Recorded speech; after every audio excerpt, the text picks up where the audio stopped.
많은 분들이 인터넷에서 몽골 초원에 관한 이야기를 들어보셨을 겁니다. 그 중에서도 가장 눈길을 끄는 건 아마도 수많은 사람들을 놀라게 만든 그 말일 거예요. 혹독한 추위의 게르 안에서 아내들이 밤새 낯선 여행자를 따뜻하게 해준다는 이야기 말이죠. 처음 이 말을 들었을 때 많은 분들의 첫 반응은 분명 충격이었을 겁니다. 심지어 이건 현대사회의 윤리 도덕에 어긋난다고 생각하셨을 거예요. 마음속으로 수없이 많은 물음표가 떠올랐을 겁니다. 이게 대체 사실일까? 거짓일까? 정말 광활한 초원에서 이렇게 이해할 수 없는 풍습이 존재하는 걸까요? 오늘은 함께 이 신비로운 베일을 벗겨내고 진짜 몽골로 들어가 보겠습니다. 끝없이 펼쳐진 설원에서 대체 어떤 이야기들이 펼쳐지고 있는지 살펴보도록 하죠. 먼저 여러분, 머릿속에 이런 장면을 그려보세요.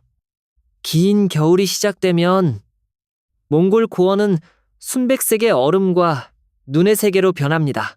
이곳의 겨울은 우리가 도시에서 느끼는 그런 패딩 하나만 더 걸치면 견딜 수 있는 추위가 아닙니다. 이곳의 기온은 자주 영하 40도까지 급강하고 때로는 그보다 더 내려가기도 해요. 영하 40도가 어떤 개념인지 아시나요? 그건 여러분이 내쉬는 한숨이 순식간에 눈썹과 속눈썹에 성에로 얼어붙는 거예요.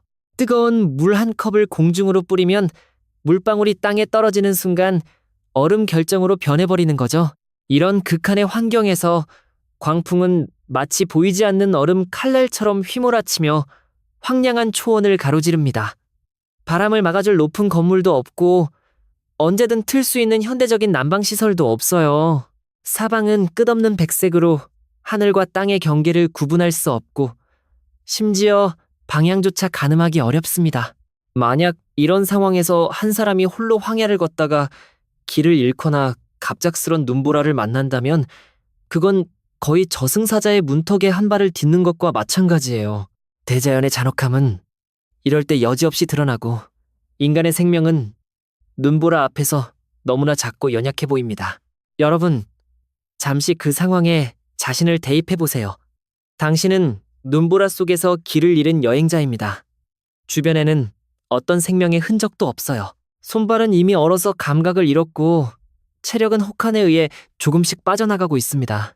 하늘이 점점 어두워지는데 해가 완전히 지기 전에 바람을 피할 곳을 찾지 못하면 이 길고 잔인한 밤을 절대 넘기지 못할 거라는 걸 알아요. 바로 그때 희망을 거의 포기하려던 순간 갑자기 저 멀리 지평선 위에 희미한 불빛 하나가 보입니다. 덩그러니 서 있는 게르 한 채에 꼭대기에서 모락모락 피어오르는 연기가 보이네요. 그 순간 그 작은 게르는 당신에게 단순히 추위를 피할 수 있는 처마가 아닙니다. 그건 당신 생명의 전부이자 희망 그 자체예요. 지친 몸을 이끌고 게르 앞까지 가서 나무 문을 가볍게 두드렸을 때 문이 열립니다. 당신을 맞이하는 건 경계하는 눈빛도 아니고 냉담한 질문도 아니에요. 진심 어린 따뜻한 미소를 띤 얼굴들입니다. 몽골의 전통 문화에서 손님을 대하는 열정은 뼛속 깊이 새겨져 있습니다. 당신이 누구든 어디서 왔든 이 초원에 발을 디디고 그들의 게르에 들어섰다면 당신은 하늘이 그들에게 내려준 귀한 손님이에요. 남자 주인은 즉시 하던 일을 멈추고 다가와서 당신 몸의 눈을 털어내고 가장 따뜻한 화롯가로 안내합니다.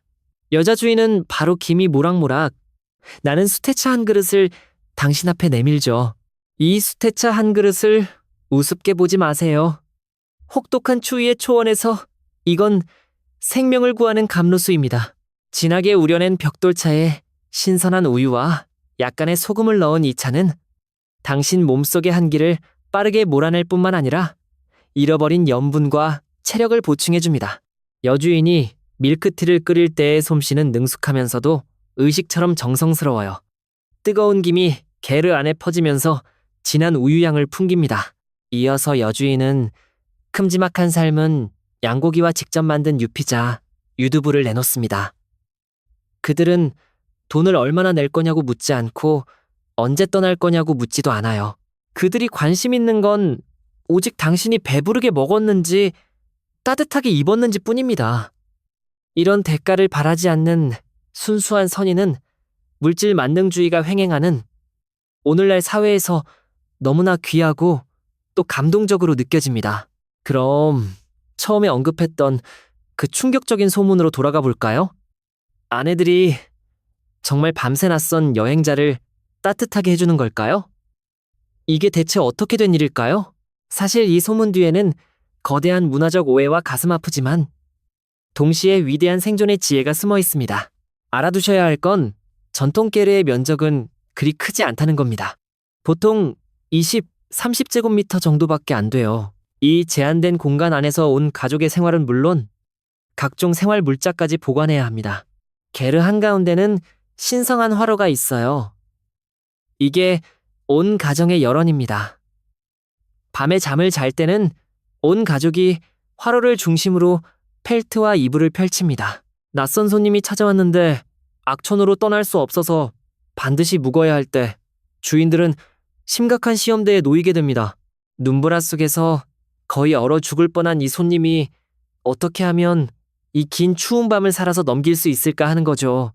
손님에 대한 최고의 예의를 표하고 손님의 생명을 최대한 보호하기 위해 주인은 게르 안에서 화로에 가장 가까운, 가장 따뜻한 자리를 손님에게 내줍니다.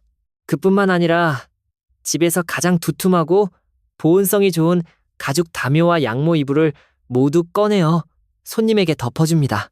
극한의 저온 상황에서는 이불만으로는 때때로 충분한 체온을 유지할 수 없습니다. 물자가 극도로 부족했던 과거 시대에 만약 손님의 체온이 너무 낮아서 저체온증으로 죽음의 문턱에 이르면 초원 사람들은 가장 원시적이면서도 가장 효과적인 응급처치 방법을 사용했어요. 바로 사람의 체온으로 죽어가는 사람을 따뜻하게 하는 겁니다. 이런 상황에서 온 가족, 남자 주인, 여자 주인, 그리고 아이들이 함께 바짝 붙어서 잠을 잘 수도 있어요. 심지어 극도로 위급한 상황에서는 한 생명을 구하기 위해 모두가 큰 가죽 담요를 함께 사용하면서 사람과 사람 사이에 피부 접촉이나 가까운 거리의 체온 복사를 통해 손님이 정상, 체온을 회복하도록 돕습니다.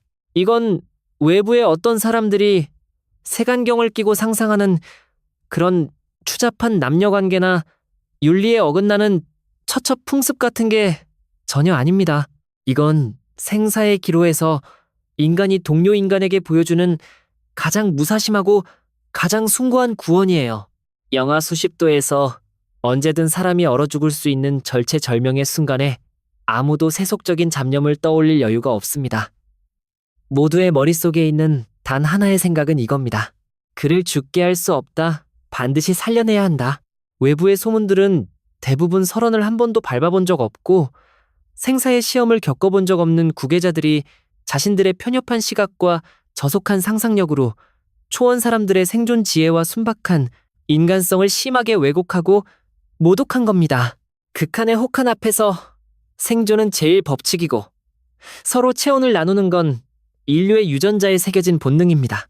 우리가 이런 본능을 저속하게 만들 때 드러나는 건 우리 자신의 사상적 빈곤함입니다. 아내가 그 속에서 맡은 역할을 언급했으니 몽골족 여성의 초원 사회에서의 진짜 지위에 대해 깊이 있게 살펴볼 필요가 있겠네요. 내막을 모르는 많은 분들은 주관적으로 전통 유목 사회에서 여성의 지위가 낮고 심지어 남성의 부속품이나 사유재산 취급을 받기 때문에 그런 황당한 소문이 나오는 거라고 생각할 수 있어요. 하지만 사실은 정반대입니다. 몽골 쪽의 전통 문화에서 여성은 부속품이 아니라 오히려 가정의 절대적 핵심이자 초원의 영혼입니다. 남자들은 보통 밖에 나가서 목축하고 사냥하고 야생동물과 적으로부터 방어하는 일을 담당하고 여자들은 후방의 모든 일을 관리합니다. 게르를 설치하고 철거하는 것부터 우유 짜기, 차 끓이기, 요리하기, 옷 만들기부터 아이 양육까지 심지어 눈보라가 닥쳤을 때 어린 가축을 보호하는 일까지 이 모든 무겁고 번거로운 일들을 여성이 혼자 떠안습니다. 그들의 손은 거칠지만 온 가정의 따뜻함을 떠받치고 있어요. 몽골 쪽에는 오래된 속담이 있습니다. 좋은 여자 하나면 하늘의 절반을 떠받칠 수 있다고요. 가정에서 여주인은 집안의 재정권과 물자 배분권을 쥐고 있습니다. 남편은 중요한 결정을 내리기 전에 대부분 아내의 의견을 구해요. 손님을 접대할 때 여주인은 더욱 중요한 역할을 합니다. 그들의 너그러움, 열정, 세심함은 온 가정의 체면과 교양을 직접적으로 대표하죠. 그들이 능숙하게 유제품을 손님 앞에 놓는 모습, 애정 어린 목소리로 오래된 축배가를 부르는 모습을 볼 수 있을 거예요. 그들의 눈빛에는 자신감과 강인함이 가득합니다. 그러니까 이렇게 강인하고 독립적이며 존경받는 여성들을 마음대로 손님 접대에 이용할 수 있는 도구로 묘사하는 건 그들에 대한 모욕일 뿐만 아니라 몽골족 문화 역사 전체에 대한 무지입니다. 그들은 초원의 어머니이자 따뜻함을 만들어내는 사람이며 더 나아가 생명의 수호신입니다. 우리가 이해해야 할 건 초원의 환대 정신이 단지 그들의 천성이 착하기 때문만은 아니라는 겁니다. 그 이면에는 더 깊은 논리가 있어요. 바로 잔혹한 자연환경 속에 뿌리내린 생존 법칙입니다. 광활한 몽골 고원에서 목축민들은 물과 풀을 따라 이동하며 살고 삶은 불확실성으로 가득합니다. 오늘 당신에게 수많은 소와 양이 있을 수 있지만 내일 갑작스런 백제, 즉 대형 눈보라가 닥치면 모든 걸 잃을 수 있어요. 큰 눈이 모든 목초를 덮으면 가축들은 먹이를 찾지 못해 대량으로 굶어 죽고 얼어 죽습니다. 이런 환경에서 누구나 취약합니다. 아무도 자신이 영원히 타인의 도움이 필요 없을 거라고 장담할 수 없어요. 그래서 초원에는 불문율 같은 계약이 형성되었습니다. 오늘 내가 가진 모든 걸 다 쏟아부어서 낯선 조난자를 돕는다면 언젠가 미래의 어느 날 나와 내 가족이 눈보라 속에서 길을 잃거나 불행을 당했을 때 하늘도 또 다른 따뜻한 게르가 우리에게 문을 열어주도록 인도할 거라는 거죠. 이건 원시적이면서도 위대한 상부상조의 정신입니다. 그들이 낯선 이를 구조하는 건 사실 미래의 자신을 구조하는 거예요. 이런 정신은 대대로 전해져 그들의 혈액 속에 녹아들었습니다. 그들이 가장 귀한 음식과 가장 따뜻한 이불로 손님을 대접할 때 자신들이 시혜를 베푸는 거라고 생각하지 않아요. 오히려 이건 당연하면서도 신성한 책임이라고 여깁니다. 이런 소박한 윤회관과 인과관이 유목민족의 확고부동한 도덕적 밑바탕을 구성하고 있습니다. 여러분이 이 정신을 더 깊이 이해하실 수 있도록 시간의 흐름을 더 길게 늘려서 역사를 살펴볼게요. 몇 세기 전 칭기즈칸이 몽골 각 부족을 통일했을 때 유명한 법전을 반포했습니다. 이 법전에는 손님을 어떻게 대해야 하는지에 대한 엄격한 규정이 있었어요. 법전에는 명문으로 모든 몽골인은 지나가는 여행자에게 숙식을 제공할 의무가 있으며 만약 누군가 손님 접대를 거부하거나 손님을 소홀히 대하면 엄한 처벌을 받게 된다고 명시되어 있습니다. 이렇게 법률 형식으로 고정된 접대의 도리는 긴 세월 동안 점차 목축민들의 자발적인 도덕 규범으로 변화했습니다. 비록 오늘날 시대가 천지개벽할 만큼 변했고 많은 목축민들이 스마트폰을 사용하고 SUV를 타고 심지어 벽돌집에 살게 되었지만 마음 깊숙이 밝힌 초원 정신만큼은 전혀 변하지 않았습니다. 지금 만약 외딴 목축 지역에 갈 기회가 있다면 여전히 발견하게 될 거예요. 당신의 차량이 초원에서 고장났거나 길을 잃어서 목축민의 집문을 두드렸을 때 당신을 맞이하는 건 여전히 김이 모락모락 나는 수태차 한 그릇이고 여전히 거리낌 없는 미소라는 걸요. 그들은 그다지 유창하지 않은 언어로 당신과 대화할지 모르지만 그들 눈빛 속의 진심은 순식간에 당신의 모든 방어와 피로를 녹여버릴 겁니다. 현대 문명이 비록 그들의 생활 방식을 바꾸었지만 그들의 뜨거운 마음을 침식하지는 못했어요. 시선을 다시 눈보라 속에 우뚝 선 게르로 돌려볼까요? 게르의 디자인 자체가 초원 사람들 지혜의 결정체입니다. 원형 구조로 되어 있어서 사방에서 몰아치는 광풍을 최대한 막을 수 있어요. 골조는 버드나무 가지를 엮어서 만들고 바깥쪽에는 두꺼운 양모 펠트를 덮습니다. 이 펠트는 방풍과 보온 기능이 있을 뿐만 아니라 통기성도 매우 좋아요. 둥근 돔 모양은 아름다울 뿐만 아니라 내부 공기순환을 최적의 상태로 만들 수 있습니다. 낯선 일을 따뜻하게 한다는 그 소문을 논할 때 우리는 사실 인류가 극한의 자연환경에 맞서는 회복력에 대해서도 논하는 겁니다. 그런 추운 밤에 밖에서는 폭풍이 야수처럼 울부짖으며 모든 생명을 집어삼키려 할 때 게르 안에서는 작은 불빛 하나와 사람과 사람 사이에 서로 의지하는 체온 덕분에 무너질 수 없는 생명의 요새가 형성됩니다. 그 순간에는 계급의 구분도 없고 빈부의 차이도 없으며 심지어 주객의 구분도 없습니다. 모두는 그저 광활한 우주 속에서 가혹한 대자연을 함께 마주하는 연약한 인간일 뿐이에요. 서로 조금의 열기를 나누고 한 모금의 뜨거운 국물을 나누는 것. 이렇게 생사의 갈림길에서 폭발하는 응집력과 공감 능력은 어떤 허구의 기이한 이야기도 비교할 수 없는 감동입니다. 인류가 긴 빙하기를 지나 오늘날까지 올 수 있었던 건 바로 이런 함께 체온을 나누는 위대한 힘 덕분이에요. 몽골 초원에 가서 진정으로 유목 생활을 깊이 체험해본 많은 분들이 공통적으로 내린 결론이 하나 있습니다. 초원에서 가장 아름다운 풍경은 푸른 하늘과 하얀 구름도 아니고 바람에 풀이 낮게 누워서 소와 양이 보이는 광경도 아니라는 거예요. 바로 그곳 사람들입니다. 현대산업 사회에 오염되지 않은 그 순박함, 생명에 대한 경외심, 그리고 낯선 이에 대한 거리낌 없는 신뢰는 도시의 냉담한 법칙에 익숙한 모든 사람을 부끄럽고 깊은 충격에 빠뜨리기에 충분합니다. 현대 도시에서 우리는 철근 콘크리트 숲속에 살고 집집마다 방범문을 설치합니다. 맞은편 집에 몇 년을 살아도 상대방 이름조차 모를 수 있어요. 엘리베이터에서 이웃을 만나면 대부분 어색하게 고개만 끄덕이고 재빨리 시선을 피합니다. 우리는 낯선 이에게 경계심을 유지하는 데 익숙하고 이해관계로 인간관계를 재는 데 익숙해요.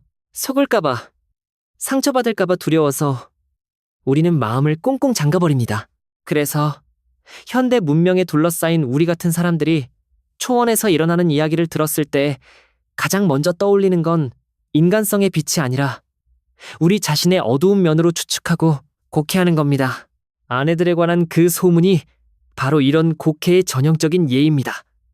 이게 반영하는 건 초원 사람들의 낙후성이 아니라 우리 소위 현대인들의 정신적 빈곤과 편협함이에요. 우리는 거리낌 없이 타인을 신뢰할 용기를 잃어버렸기 때문에 그런 순수한 선량함을 이해할 수 없는 겁니다. 사실 곰곰이 생각해보면 인류가 이 행성에서 번성하고 수많은 빙하기와 재난을 넘길 수 있었던 건 서로를 경계하고 이기적으로 굴었기 때문이 아니라 집단의 힘, 서로 체온을 나누는 본능 덕분이었습니다. 몽골 초원의 목축민들은 이런 본능을 더 완전하고 더 순수하게 보존하고 있을 뿐이에요. 그들은 자신들의 행동으로 우리에게 말해줍니다. 이 세상에는 혈연을 초월하고 이해관계를 초월하는 관계가 있다는 걸요. 바로 인간으로 태어난 자의 공감 능력입니다.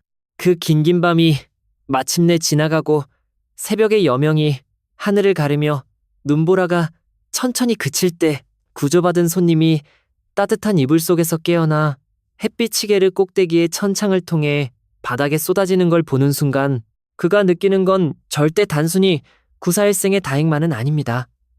이 가족에 대한, 이 땅에 대한 깊은 감사와 경외심이에요. 그 한 줌기 햇빛은 게르를 비출 뿐만 아니라 인간성의 아름다움을 비춥니다. 그는 자신이 가진 가장 귀한 물건을 남기고 싶어 할 수도 있지만 주인은 대부분 웃으며 거절합니다. 주인이 보기에 생명을 구한 것 자체가 최고의 보답이거든요. 손님은 아침을 먹고 말이나 자동차에 올라타서 다시 여정을 계속합니다.